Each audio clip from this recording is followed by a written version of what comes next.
Welcome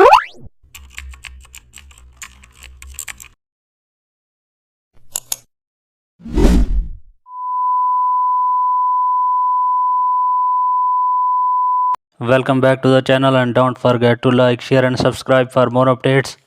Today we are diving into an exciting tutorial how to make a dramatic rainstorm poster. Place your subject photo and dark background. Add rainy overlay texture, set blend mode to screen. No duplicate and blur slightly for realistic motion. Use curves to enhance lighting contrast. Paint light reflections on wet surfaces. Add fog brushes for atmosphere. Apply color lookup. Select teal orange plus contrast. Add lens flare for cinematic tone.